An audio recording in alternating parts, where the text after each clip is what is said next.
bonjour à tous. Alors dans cette vidéo je vais vous présenter le chantier d'enrubanage que j'ai pu faire pour une partie de mes secondes coupes et mon utilisation par la suite.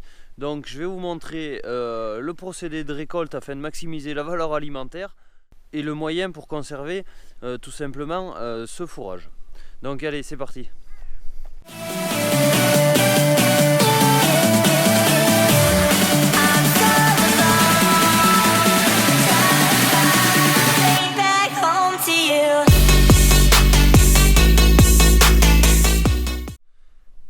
Donc l'enrubanage est un procédé de conservation par voie humide comme le silo. Donc on essaie de récolter un fourrage qui obtient à peu près 50% de matière sèche afin de combiner au mieux capacité d'ingestion et humidité pour conservation du fourrage. Donc comme je vous le disais, j'ai fait de l'enrubanage sur grosso modo 5-6 hectares et cet enrubanage je l'utilise moins d'un mois après pour donner aux brebis qui ont agnelé afin qu'elles produisent un maximum de lait, vu que la valeur alimentaire du fourrage est bonne tout en diminuant l'apport de concentré. Donc c'est le but, c'est ce que je recherche.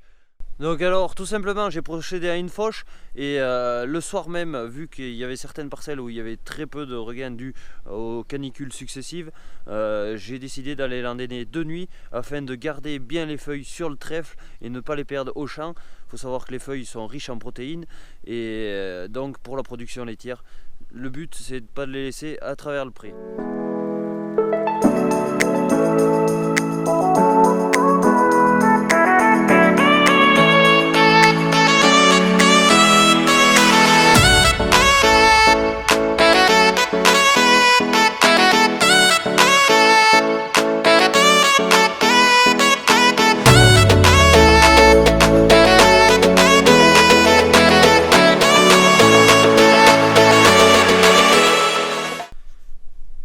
Donc tout simplement, après l'avoir endainé, j'ai fait appel à un prestataire de service, une entreprise de travaux agricoles, pour réaliser le pressage et l'enrubanage en un seul passage.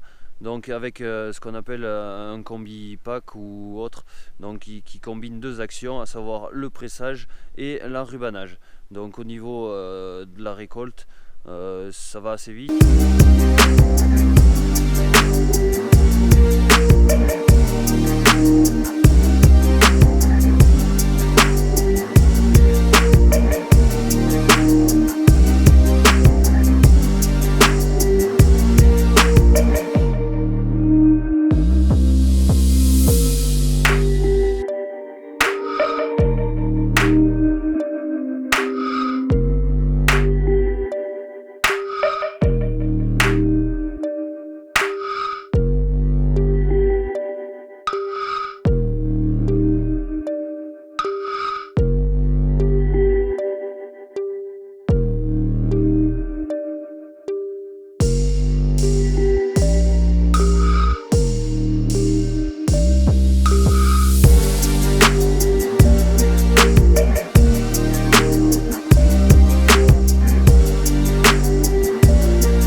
Marchandise qui soit riche en valeur, car pour moi ça perd tout son intérêt si on enrubane du foin ou autre à valeur alimentaire plus faible. Donc je réserve ça uniquement pour tout ce qui est super fourrage.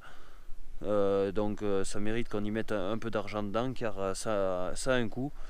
Faire presser et faire enrubaner, ça a un coût pas négligeable, donc il faut faire un peu attention à ce qu'on enrubane et à ce qu'on fait. Donc après, au niveau de l'enrubanage, j'ai un milieu de botte.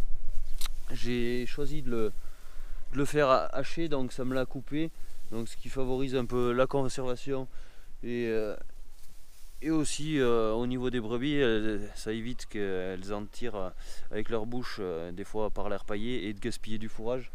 Donc voilà. Donc vous n'avez pas l'odeur, mais ça sent relativement bon. Alors je vais vous le mettre un peu en vue rapprochée. Donc voilà, c'est coupé bien net, donc ça favorise. C'est du super fourrage. Bon, dans cette botte il n'y a pas trop de trèfle, ça se fait exprès. Mais voilà. Donc globalement, ça fait 15 jours maintenant que j'en distribue. Et je me suis aperçu que les brebis avaient mis vraiment du lait. Je conservais ma ration d'hiver avec le même taux de tourteau de colza, mais il a fallu vraiment réduire le tourteau de colza car les agneaux commençaient à être malades du fait d'une alimentation trop énergétique. Donc voilà, tout ce que je peux faire au long de l'année, c'est-à-dire semer des prairies, comme je vais les réaliser, vous le voyez là-bas derrière, avec des bonnes espèces d'herbes et tout ça, c'est fait uniquement dans le but de diminuer les coûts de production et de récolter du fourrage avec la valeur alimentaire pour être le plus indépendant possible vis-à-vis des achats extérieurs. Donc voilà.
La botte est chargée, manque plus qu'à la distribuer à l'aide de la machine.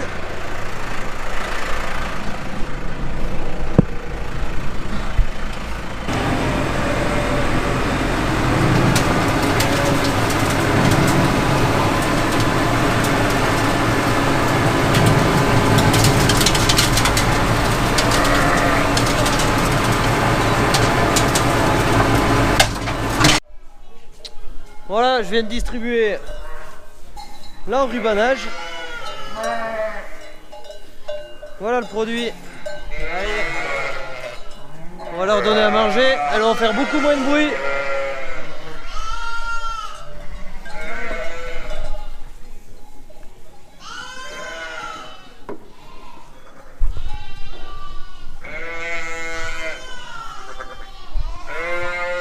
Voilà, on a obtenu un peu de silence, mis à part une qui a encore faim là-bas.